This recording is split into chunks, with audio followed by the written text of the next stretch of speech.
ಜೈ ಮಂಗಲಂ ಜೈ ನಮಃ ಪಾರ್ವತಿ ಶಿವ ಹರ ಹರ ಮಹಾದೇವ ಹರ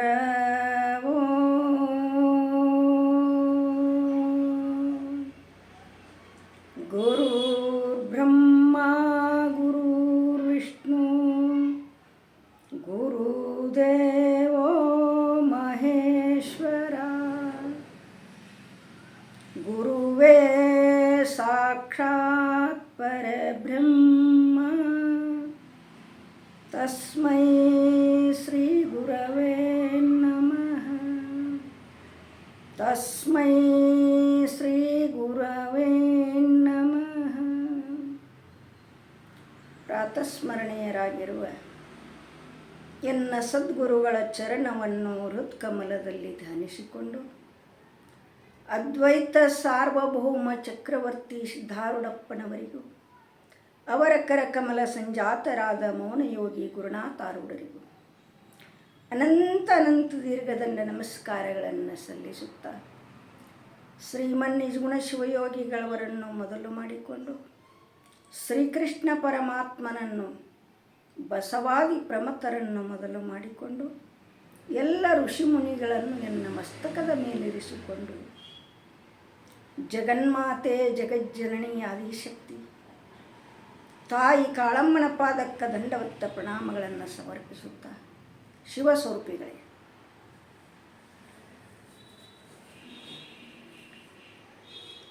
ಇವತ್ತ ವಿಷಯ ಏನಂತ ಕೇಳಿದ್ರೆ ಅಪಾರ ರೋಚಕ ವಾಕ್ಯ ಅಂತ ಹೇಳ್ತಾರೆ. ಇರಲಿ, ಅಮ್ಮಂದೊಂದು ಸ್ವಲ್ಪ ಮಾತಾಡಬೇಕನ್ನೋ ಇಚ್ಛಾ. ಕೃತಯುಗದಲ್ಲಿ ನಡೆದಿರತಕ್ಕಂಥ ಇತಿಹಾಸವನ್ನು ಎರಡು ಮಾತುಗಳನ್ನು ಹೇಳಬೇಕಂತ ಹೇಳಿ ಬಯಸಿದ್ದೇನೆ ಪುಣ್ಯಾತ್ಮರೇ. ಮನುಷ್ಯನಿಗೆ ಮಾನ ಅಪಮಾನ ಎರಡದವ. ಒಂದು ಮಾನ ಕೊಡ್ತಾರೆ, ಒಬ್ಬರು ಅಪಮಾನ ಮಾಡ್ತಾರೆ. ಶಾಸ್ತ್ರದಲ್ಲಿ ಏನು ಹೇಳ್ತಾರಂದ್ರೆ ಮಾನಕ್ಕೆ ಅಪಮಾನಕ್ಕೆ ಯಾವುದೂ ಹಚ್ಕೊಳ್ಳಂಗಿಲ್ಲ ಅಂತ ಹೇಳ್ತಾರಲ್ಲಿ.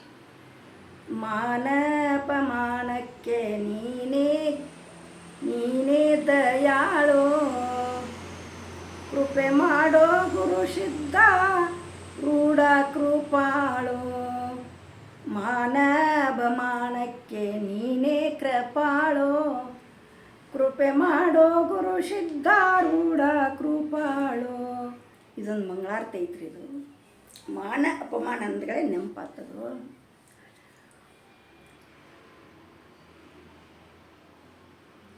ನಿಂದಾ ಸ್ತುತಿ ಮಾನ ಅಪಮಾನ ಯಾವುದೂ ಹಚ್ಕೊಳಂಗಿಲ್ಲ ಶಾಸ್ತ್ರಕ್ಕೆ. ಶಾಸ್ತ್ರದೊಳಗೆ ಯಾವುದೂ ಹಚ್ಕೊಳಂಗಿಲ್ಲ. ಕಮಲದ ಮ್ಯಾಲ ಕೆಸರಿನಾಗ ಇರ್ತೈತಿ ಕಮಲ ರೀ, ಅದೇನ್ರಿ ಕೆಸರು ಹಚ್ಕೊಂಡಿರ್ತೈತೇನಂದ್ರೆ ಇಲ್ಲ, ಹಚ್ಕೊಳಂಗಿಲ್ಲ. ಅದಕ್ಕೆ ಶಾಸ್ತ್ರದಲ್ಲಿ ಏನು ಹಚ್ಕೊಳಂಗಿಲ್ಲ. ಎರಡು ಬೇದರೂ ಇಲ್ಲ, ಎರಡು ಬಡದರೂ ಇಲ್ಲ. ನೋಡ್ರಲ್ಲ ಸಿದ್ಧಾರೂಢಪ್ಪನವ್ರು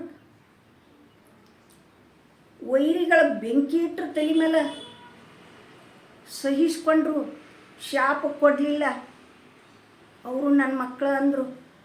ಹೌದಲ್ರಿ? ಇಲ್ಲಿ ಶಾಸ್ತ್ರದಲ್ಲಿ ಹಿಂಗ್ರೆ. ಮತ್ತು ಕೃತಾಯುಗದಲ್ಲಿ ಸ್ವಲ್ಪ ಹಚ್ಕೋತೀನಿ.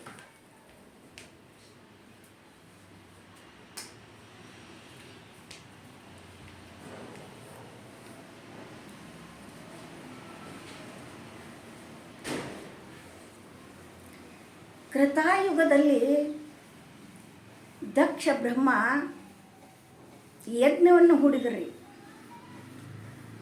ಯಜ್ಞವನ್ನು ಹೂಡಿದರೆ 60 ಮಂದಿ ಮಕ್ಕಳು ಅವನಿಗೆ. ಎಲ್ಲ ದೇವಾನುದೇವತೆಗೆ ಹೇಳಿದಾಗ ಕರೆಸಿಕೊಂಡ. ಎಲ್ಲ ಮಕ್ಕಳ ಕರೆಸಿಕೊಂಡ. ಆದರೆ ದಾಕ್ಷಾಯಣಿಗೂ ಹೇಳಿಲ್ಲ ಮಗಳಂತ ಹೇಳಿ, ಶಿವ ಆಗಿರತಕ್ಕಂಥ ಅಳಿಯಾಗೂ ಹೇಳಲ್ಲ, ಆಮಂತ್ರಣ ಕೊಡಲಿಲ್ಲ. ಆಮಂತ್ರ ಎಲ್ಲ ದೇವಾನುದೇವತೆಗಳಿಗೆ ಆಮಂತ್ರಣ ಕೊಟ್ಟರು, ತನ್ನ ಮಕ್ಕಳನ್ನ ಕರೆಸಿಕೊಂಡ.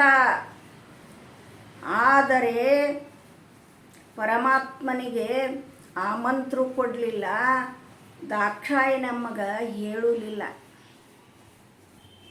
ಜನ್ಮ ಕೊಟ್ಟ ತಂದೆ ಆಗ ದೇವತೆಗಳಿಗೆ ಹಂಗಾಗೈತಿ, ನಮ್ಮದ್ಯಾತ್ರ ಪಾಡ್ರಿ, ನಮ್ಮದ್ಯಾತ್ರ ಪಾಡ.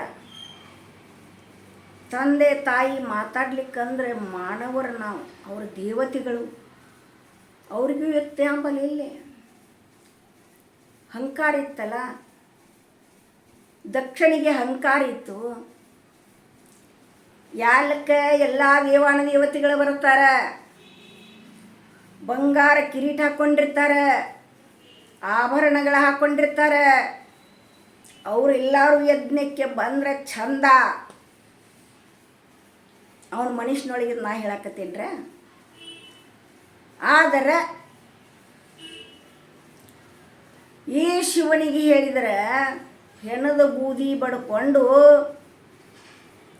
ಅಷ್ಟ್ರ ಪೂರ್ತಿಲೆ ಹುಲಿ ಚರ್ಮ ಸುತ್ತಿಕೊಂಡು ವಿಷದ ಹಾವವನ್ನು ಕೊಳ್ಳಾಗ ಹಾಕ್ಕೊಂಡು ಗಂಗೆಯನ್ನು ತಲೆ ಮೇಲೆ ಇಟ್ಕೊಂಡು ಅದೊಂದು ತ್ರಿಶೂಲ್ ಹಿಡ್ಕೊಂಡು ಬರಾಮಿವ. ಹಳೆಯ ಅಂದ್ರೆ ನನ್ನ ಮಾನವಕತಿ ತಿರ್ಕೊಂಡು ತಿನ್ನಾವ, ಭಿಕ್ಷಾ ಬೇಡಿ ತಿನ್ನಾವಂದ್ರೆ ನಮಗೂ ಮಾನ ಕಾಡ್ತೈತ್ರಿ. ಆಗೇನು ಸಣ್ಣಾಗಿರ್ತ ಮಂದಿ ಮನೆಯಾಗ ನಾವು ಕಡ್ನ ಇಸ್ಕೊತಿದ್ದೆವು, ಕಡ್ನ ತರ್ತಿದ್ದೆವು. ಏನು ಬೇಕಾದಾಗಲಿ ಸಕ್ಕರೆ ಹಿಡ್ಕೊಂಡು ಯಾರ ಮನೆಗೆ ಬಂದಿದ್ರಂದ್ರೆ ಮುಚ್ಕೊಂಡು ಹೋಗಿ ತೊಗೊಂಡು ಬಂದು ಚಹಾ ಮಾಡ್ತಿದ್ದು. ಅವರು ಯಾರು ತಮ್ಮ ಮನೆಗೆ ಮಗ್ಗಲ್ದಾನ ಅವ್ರು ಬಂದಿದ್ರಂದ್ರೆ ಸುಮ್ಮಗಪ್ಪ ಒಳಗೆ ಬಂದು ಹೇಳಿಸ್ಕೊಂಡು ಹೋಗಿದ್ರು. ಹಿಂಗೆ ಮಾಡ್ತಿದ್ವು ನಾವು. ಆಗ ದಕ್ಷ ಬ್ರಹ್ಮನಿಗೆ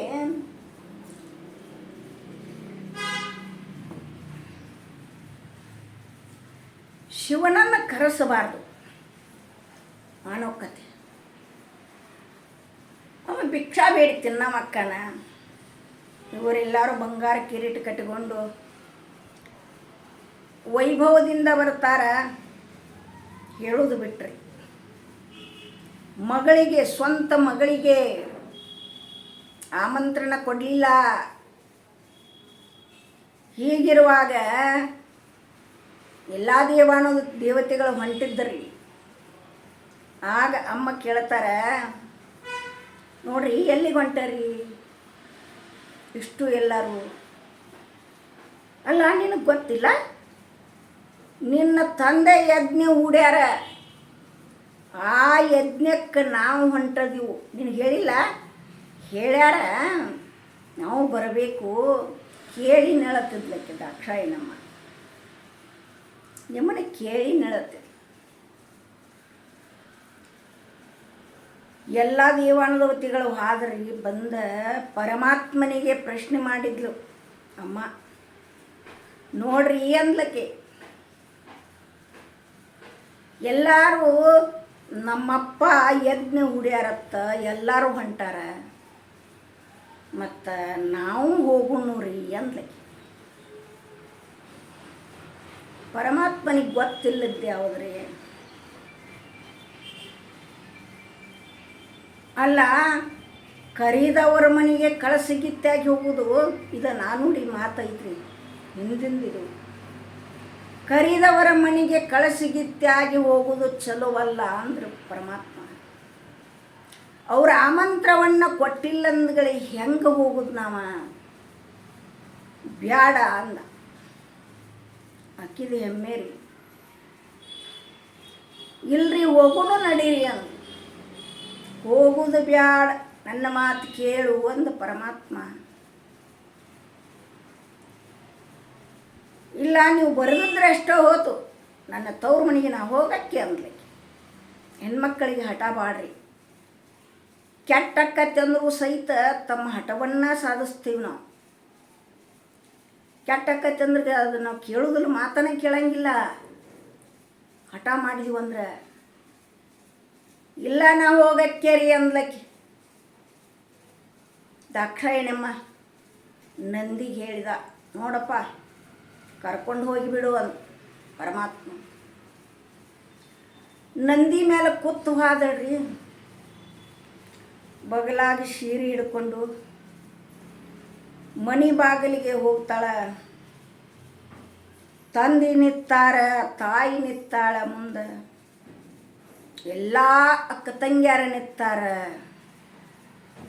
ಈಗ ಬಂದೇನಂಥೇಳಿ ಒಬ್ಬರು ಮಾತಾಡಲಿಲ್ಲ. ಒಬ್ಬರಾರ ಮಾತಾಡಬೇಕಲ್ಲ. ಎಂಥ ಕಳ್ಳ, ದೇವತೆಗಳಿಗೆ ಇಲ್ಲ ಕಳ್ಳ, ನಮ್ಮಂಥವಕ್ಕೇನು ಮಕ್ಕಳ ಮೇಲೆ ಮೊಮ್ಮಕ್ಕಳ ಮೇಲೆ ಕಳ್ಳ ಇರ್ತದ್ರಿ. ನಾವ ಪಾಡಿನ ಒಂದು ಹೊತ್ತಿಗೆ ಮೊಮ್ಮಕ್ಕಳ ಯಾವಾಗ ನೋಡಿ ಬತ್ತೀವಿ. ಒಳಗೆ ಒಂದಿಷ್ಟು ಜಾಲಿ ಕೊಟ್ಟದ ಕೆಂಡೈತೆ ಒಳಗೆ ಸುಮ್ಮ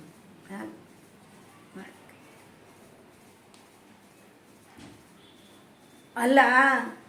ಜನ್ಮ ಕೊಟ್ಟ ತಾಯಿ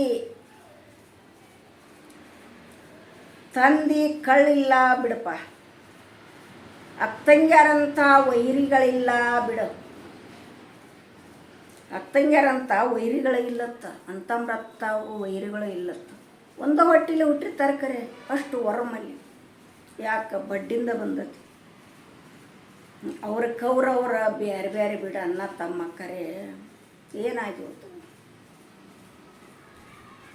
ಅಕ್ಕ ತಂಗ್ಯರಂತ ವೈರಿಗಳು ಇಲ್ಲತ್ತ, ಒಂದ ಹೊಟ್ಟಿಲೆ ಹುಟ್ಟಿರ್ತಾರೆ ಕರೆ, ಅಷ್ಟು ಮಶ್ಚರ ಬುದ್ಧಿ ಅವ್ರಂತೇಳಿನು.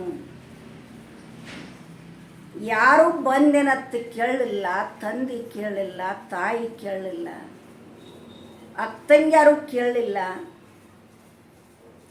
ಅಮ್ಮನಿಗೆ ಹೆಂಗಾಯ್ತಪ್ಪ ಅಂದ್ರೆ ಮನುಷ್ಯನೊಳಗೆ ಭಾಳ ಕೆಟ್ಟಾತು.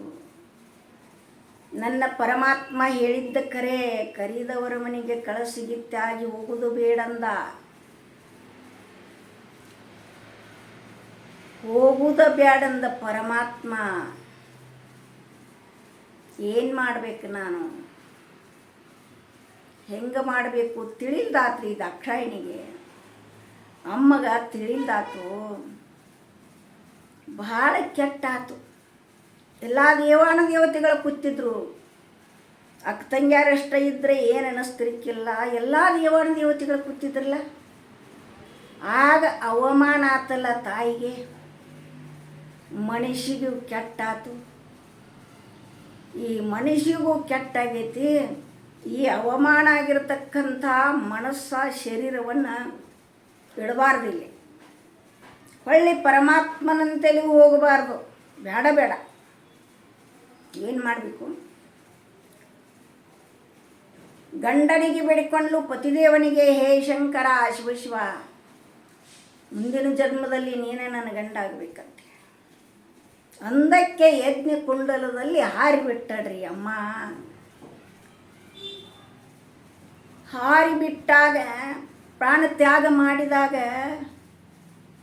ಲಘು ಮಾಡಿ ನಾರದ ಪರಮಾತ್ಮಗೆ ಹೇಳಿದರು, ಹೇ ಭಗವಂತ, ಅಮ್ಮ ಯಜ್ಞ ಕುಂಡಲದಲ್ಲಿ ಹಾರ್ಯಾಳ, ಬೇಡಂದ್ರೂ ಕೇಳಲ್ಲಪ್ಪ.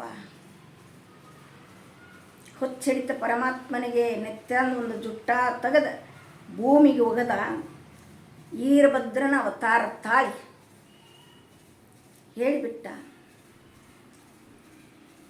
ಆ ದಕ್ಷನ ರುಂಡವನ್ನು ಕಡಿದು ಯಜ್ಞ ಕುಂಡಲದಾಗ ಒಗಿ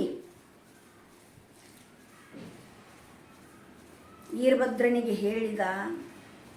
ತಾನು ಬಂದ ಆ ಅಮ್ಮನ ಶರೀರವನ್ನು ಹೆಗಲ ಮೇಲೆ ಇಟ್ಟುಕೊಂಡ. ಹುಚ್ಚಡಿತ್ರಿ ಪರಮಾತ್ಮನಿಗೆ. ನೋಡ್ರಿ, ಪ್ರೀತಿ ಬಹಳ ಕೆಟ್ಟ. ಅದಾನ ಗಂಡತ್ತ ಜನ್ಮ ಮಾಡೋದು ಬೇರೆ. ಈ ಹುಚ್ಚಿಡ್ದ ಈ ಕೆಲಸ ಮಾಡಕತ್ತೀನಿ ನಾನು. ಆವಾಗ ಪರಮಾತ್ಮ ಶವವನ್ನು ತಗೊಂಡು ತನ್ನ ಹೆಗಲ ಮೇಲೆ ಇಟ್ಟುಕೊಂಡು ಕುನಿ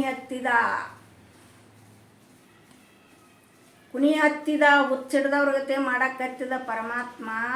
ಆವಾಗ ವಿಷ್ಣು ಪರಮಾತ್ಮ ಏನು ಮಾಡಿದಂದ್ರೆ ತನ್ನ ಕೈ ಒಳಗಿನ ಸುದರ್ಶನ ಚಕ್ರವನ್ನು ಬಿಟ್ಟ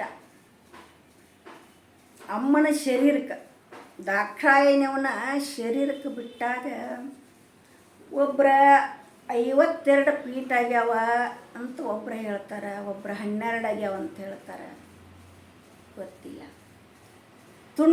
ತುಂಡ ಮಾಡಿದ ಸುದರ್ಶನ ಚಕ್ರಲೆ ಎಲ್ಲ ದೇವತೆಗಳ ಪೀಠ ಆಗ್ಯಾವಲ್ಲೇ. ಎಲ್ಲಿ ಆಕಿ ಶರೀರ ಬಿದ್ದೈತಲ್ಲ ಅಲ್ಲೆಲ್ಲ ಆಕಿ ಸ್ಥಾಪನೆ ಮಾಡ್ಯಾರ. ಅಮ್ಮನಿಗೆ ಸ್ಥಾಪನೆ ಮಾಡ್ಯಾರ. ಪರಮಾತ್ಮ ಏನು ಮಾಡಿದ, ನಿರ್ವಿಕಲ್ಪಿತನಾಗಿ ಗವಿ ಒಳಗೆ ಹೊತ್ತು ಬಿಟ್ಟ. ಜೋಡಿಗೆ ಹೋತಂದ್ರೆ ಭಾಳ ಕೆಟ್ಟ. ಮುಂದೇನಾಯ್ತಂದ್ರೆ ಹೇಳ್ತಾರೆ, ಕಂಚಿ ಕಾಮಾಕ್ಷಿ, ಮಧುರಿ ಮೀನಾಕ್ಷಿ, ವಿಶಾಲಾಕ್ಷಿ, ಇನ್ನೇನು ಭಾಳ ಅದಾವ. ಆಕಿ ಹೃದಯ ಸ್ಥಾನ ಬಿದ್ದದ ಪೀಠ ಆದದ್ದಂದ್ರೆ ಕಂಚಿ ಕಾಮಾಕ್ಷಿ. ಕಂಚಿಯಲ್ಲಿರತಕ್ಕಂಥ ಕಾಮಾಕ್ಷಿ ಅಲ್ಲಿ ಪೀಠ ಆಗ್ಯದ. ಸುಂದರೇಶ್ವರ ಅಂಥೇಳಿ ಪರಮಾತ್ಮನ ಹೆಸರಿಟ್ಟಾರ.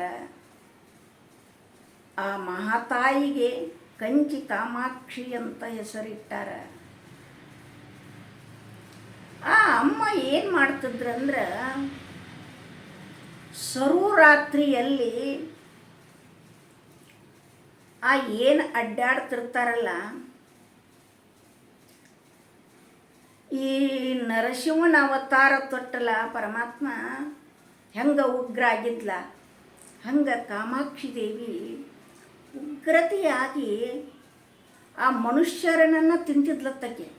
ರಾತ್ರಿ ಸರುರಾತ್ರಿಯಲ್ಲಿ ಮಾಂಸ ಭಕ್ಷಣೆಯನ್ನು ಸೇವನೆ ಮಾಡ್ತಿದ್ಲತ್ತ.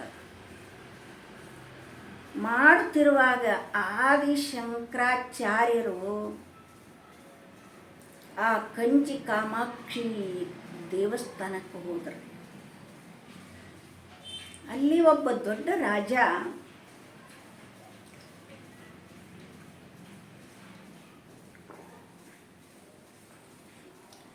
ಅಲ್ಲಿ ರಾಜನಂತೆಲಿ ಹೋದ್ರು. ಅವರು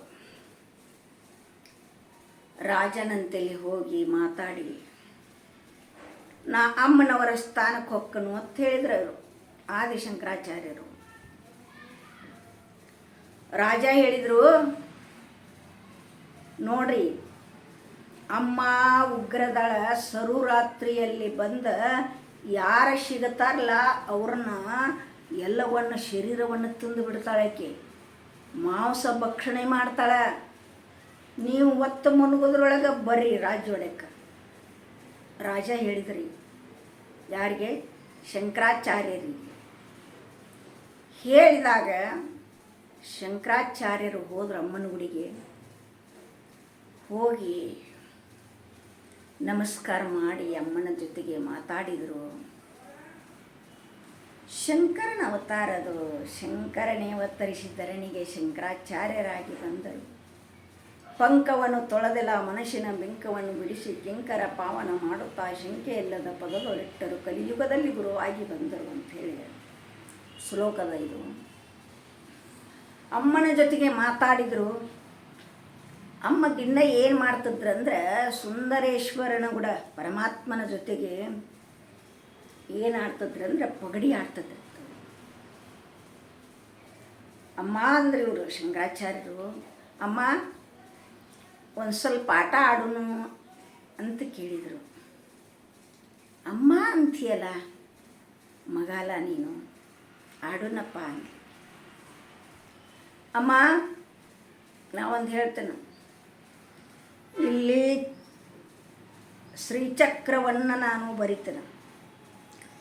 ಈ ಶ್ರೀಚಕ್ರವನ್ನು ದಾಟಿ ನೀ ಬಾಗಿಲ ಕಡೆ ಹೋಗಂಗಿಲ್ಲ. ನಾ ಗೆದ್ನಂದ್ರೆ ನೀ ಬಾಗಿಲ ದಾಟಿ ಹೊರಗೋಗಿ ಶ್ರೀಚಕ್ರವನ್ನು ದಾಟಂಗಿಲ್ಲ. ನೀ ಇದ ಒಂದು ಗೇಟ್. ಲಕ್ಷ್ಮಣ ರೇಖೆಯನ್ನು ಹೆಂಗೆ ಬರೆದದ್ದ ಸೀತೆಗೆ ಹೇಳಿದ್ದಲ್ಲ, ಗೀಟವನ್ನು ದಾಟಿದ್ದಕ್ಕಾಗಿ ಸೀತೆ ಏನಾಯಿತು ಹಂಗೆ. ಅಮ್ಮ ಈ ಶ್ರೀಚಕ್ರವನ್ನು ದಾಟಿ ನೀ ಬರಂಗಿಲ್ಲ, ನೀ ಅಲ್ಲೇ ಕುಂಡ್ರದು. ನಿನಗೆ ಏನು ಬೇಕಲ್ಲ ಅದನ್ನೆಲ್ಲ ವ್ಯವಸ್ಥೆ ಮಾಡ್ತತಿ. ಆಟ ಆಡೋನು ಅಂದ್ರೆ ಪರಮಾತ್ಮನನ್ನು ಸುಂದರೇಶ್ವರನನ್ನು ಒಂದು ಸಲ ಗೆಲ್ಲುಗುಟ್ಟಿಲ್ಲಪ್ಪ ನಾನು. ಬರೇ ನಾನು ಗೆದ್ದನಿ. ನೀ ಏನು ಮಾಡ್ತೀನಿ ನೋಡಿ ಆಡೋನು ತಗೋ ಅಂದ್ಲು. ಆಡಿದ್ರು ಶಂಕರಾಚಾರ್ಯರನ್ನು ಗೆಲ್ತಿದ್ರು, ಅಮ್ಮ ಸೋಲ್ತಿದ್ರು. ಶಂಕರಾಚಾರ್ಯರನ್ನು ಗೆದ್ರುಪ್ಲೆ ಅಮ್ಮ ನಾ ಹೇಳಿದಂಗೆ ಕೇಳ್ಬೇಕಂತ ಹೇಳಿದ್ರಲ್ಲ, ನಾ ಗೆದ್ದನಂದ್ಗೆ ನಂದೊಂದು ಮಾತು ನಡೆಸಿಕೊಡ್ಬೇಕು ನೀನು. ಹೇಳಪ್ಪ ಯಾವುದು? ಈ ಶ್ರೀಚಕ್ರವನ್ನು ದಾಟಿ ನೀ ಬಾಗಿಲು ಹೊರಗೆ ಹೋಗಂಗಿಲ್ಲ. ಸರುರಾತ್ರಿಯಲ್ಲಿ ನಿನಗೆ ಮೃಷ್ಟಾನ ಭೋಜನವನ್ನು ತಂದು ಮುಂದಿಡತತೆ ಪ್ರಸಾದ. ನೀ ಶ್ರೀಚಕ್ರ ದಾಟಿ ಹೋಗಂಗಿಲ್ಲ ಅಂಥೇಳಿ ಕಟ್ಟಪ್ಪಣೆ ಮಾಡಿದರು ಶಂಕರಾಚಾರ್ಯರು. ಆವತ್ತಿನ ದಿವಸ ಹೋಗ್ಬಿಡ್ಲಿಲ್ಲ ಅವರು. ಆಟನ ಆಡಕತ್ರು. ದಿನ ಸರುರಾತ್ರಿಯಲ್ಲಿ ಹೋಗಕ್ಕೆ ಅಮ್ಮ ಆವತ್ತು ಹೋಗಲೇ ಇಲ್ಲ ಆಕಿ. ಆಗ ರಾಜ ಹೇಳಿದ್ದಲ್ಲ, ಈ ಶಂಕರಾಚಾರ್ಯರು ಉಳಿದೇ ಇಲ್ಲ, ಸೇವನೆ ಮಾಡ್ಯಾಳ ಅಮ್ಮ. ಅದ ಟಕ್ಕಿ ಒಳಗೆ ಮನ್ಕೊಂಡಿದ್ರ ಆ ಊರ ರಾಜ. ಅವಾಗ ಮುಂಜಾನೆ ಎದ್ರು ಪಿಲೆ ಬಂದರು ಗುಡಿಗೆ ಶಂಕರಾಚಾರ್ಯರು. ಪೂಜೆ ಪುನಸ್ಕಾರವನ್ನು ಮಾಡಿಕೊ ತಮ್ಮನ ಜೊತೆಗೆ ಇಲ್ಲೇ ಇದ್ದರು. ಹಾ ಅಂದವ ರಾಜ. ಅಲ್ಲ, ಸರುರಾತ್ರಿಯಲ್ಲಿ ಯಾರೂ ಬರ್ತಿರ್ಕಿಲ್ಲ, ಬಂದವ್ರನ್ನ ಅಮ್ಮ ಬಿಡ್ತಿರ್ಕಿಲ್ಲ, ಇವ್ರನ್ನ ಹೆಂಗೆ ಬಿಟ್ಲು? ವಿಚಾರ ಮಾಡಿದ ಶಂಕರಾಚಾರ್ಯರನ್ನ ರಾಜ. ವಿಚಾರ ಮಾಡಿದಾಗ ಶಂಕರಾಚಾರ್ಯರು ಹೇಳಿದರು, ನೋಡ್ರಿ ಅಮ್ಮನ ಜೊತೆಗೆ ನಾನು ಆಟ ಆಡಿದೆ. ಈ ಶ್ರೀಚಕ್ರವನ್ನು ದಾಟಿ ಬರಂಗಿಲ್ಲಮ್ಮ.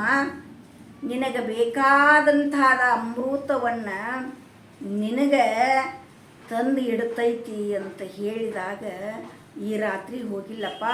ಎನ್ನ ಮ್ಯಾಲಕಿ ಮಾಂಸ ಭಕ್ಷಣೆ ಸೇವನೆಯನ್ನು ಮಾಡುವುದಿಲ್ಲ, ಅಮೃತ ಪದಾರ್ಥವನ್ನು ತಂದು ಅಮ್ಮನಿಗೆ ಇಡ್ರಿ ಅಂಥೇಳಿ ಆದಿಶಂಕರಾಚಾರ್ಯರು ಹೇಳಿದರು.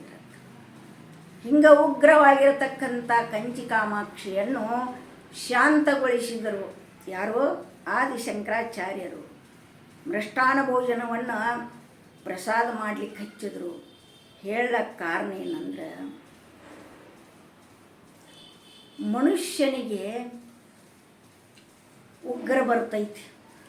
ಯಾಕೆ? ಯಜ್ಞ ಕುಂಡಲದಲ್ಲಿ ಹಾರಿದ್ಲಂದ್ಗಳೇ ಆ ಹೃದಯ ಪೀಠದ ಕಂಚಿ ಕಾಮಾಕ್ಷಿದು.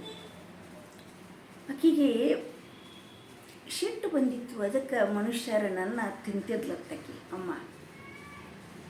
ಅದಕ್ಕೆ ಪುಣ್ಯಾತ್ಮರೇ ಅಡಿಕೆಗೆ ಹೋದ ಮಾನ ಆಣಿ ಕೊಟ್ಟರು ಬಾರದು. ದಕ್ಷ ಬ್ರಹ್ಮಣ ಅಹಂಕಾರವನ್ನು ಪರಮಾತ್ಮ ಮುರಿದು ಬಿಟ್ಟ. ಯಾಕೆ? ಇವನಿಗೆ ಎಷ್ಟು ಅವಮಾನ ಮಾಡಿದ್ದ. ಎಲ್ಲ ದೇವನ ದೇವತೆಗಳ ಒಳಗೆ ಕರೀಲಿಲ್ಲ, ತಿರ್ಕೊಂದು ತಿನ್ನ ಒಂದ, ಭಿಕ್ಷಾ ಬೇಡ ಒಂದ,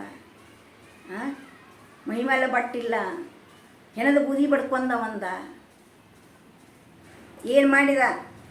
ಟಗರಿನ ತಲೆ ಹಚ್ಚಿಸಿದ ದಕ್ಷಗೆ.